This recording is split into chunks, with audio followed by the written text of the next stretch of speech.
Bismillahirrahmanirrahim.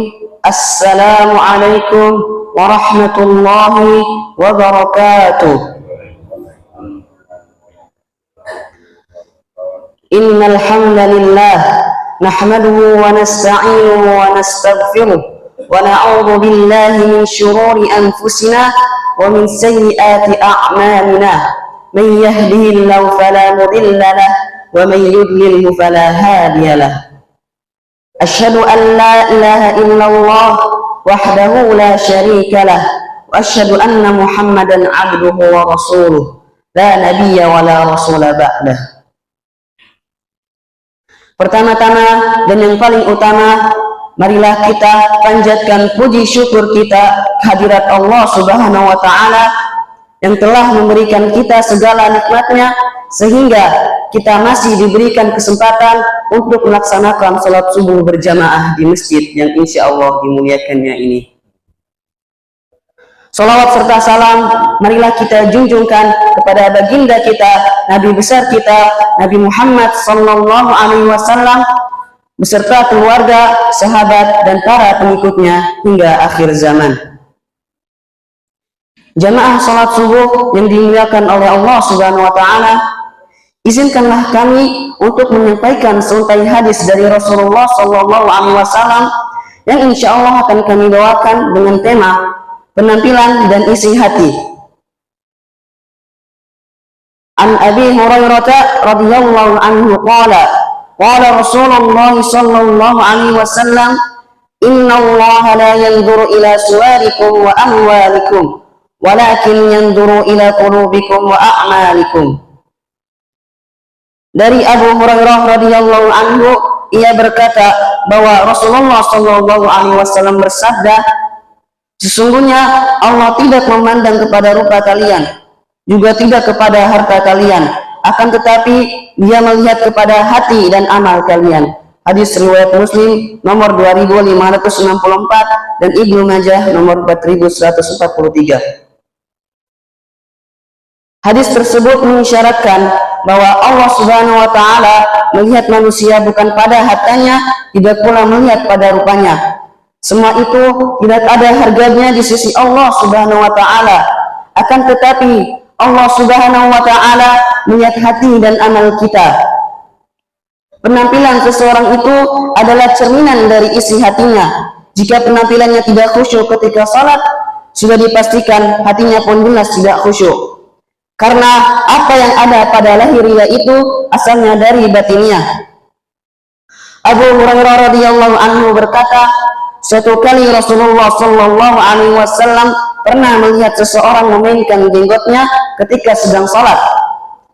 Melihat itu Rasulullah sallallahu alaihi wasallam bersabda, seandainya hatinya khusyuk, maka khusyuk pula anggota badannya. Hadis riwayat Tirmizi. Ibnu Rajab rahimahullah berkata, bisa jadi orang yang salat malam namun hanya mendapatkan begadang saja, atau dengan kata lain tidak dapat pahala. Ingatlah berapa banyak orang yang salat malam namun tidak dirahmati oleh Allah Subhanahu wa taala, sedangkan yang tidur justru dirahmatinya. Rahasianya adalah orang yang kedua memang lahirnya nampaknya tidur, namun hatinya ingat kepada Allah Subhanahu wa taala. Adapun orang yang pertama memang lahirnya salat malam, namun sayangnya hatinya menyimpan maksiat. Begitu juga hakikat kekayaan bukanlah terletak pada sesuatu yang nampak di tangan berupa banyaknya harta. Akan tetapi hakikat kekayaan adalah kaya hati, qanaah dan ridho dengan pembagian rezeki yang diterimanya dari Allah Subhanahu wa taala setelah berusaha mencari nafkah dengan usaha yang sewajarnya. Rasulullah sallallahu alaihi wasallam bersabda, hakikat kekayaan itu bukanlah pada banyaknya harta, namun hakikatnya adalah kekayaan jiwa, qanaah dan ridho. Hadis riwayat Bukhari. Dan Allah Subhanahu wa taala menjelaskan pada Quran surat Ali Imran ayat 29 yang berbunyi, A'udzu billahi minasyaitonir rajim. Qul in tukhfu ma fi sudurikum aw tubduhu ya'lamuhu Allah ويعلم ما في السماوات وما في الأرض والله على كل شيء قدير. Katakanlah, jika kamu sembunyikan apa yang ada dalam hatimu atau kamu nyatakan, Allah pasti mengetahuinya. Dia mengetahui apa yang ada di langit dan apa yang ada di bumi. Allah Maha Kuasa atas segala sesuatu. Dan dalam Quran surat Al-Bayyinah ayat 5 yang berbunyi, wa ma umiru illa liya'budullaha mukhlisina lahuddin hunafa'a wa yuqimus salata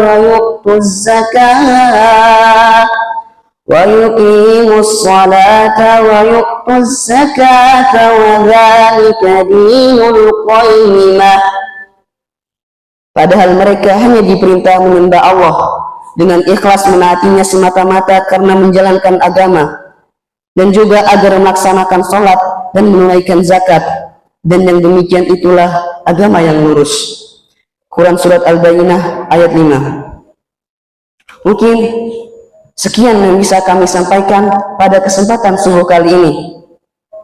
Bila ada yang salah, datangnya dari saya, dan bila ada yang benar, itu datangnya dari Allah Subhanahu wa Ta'ala.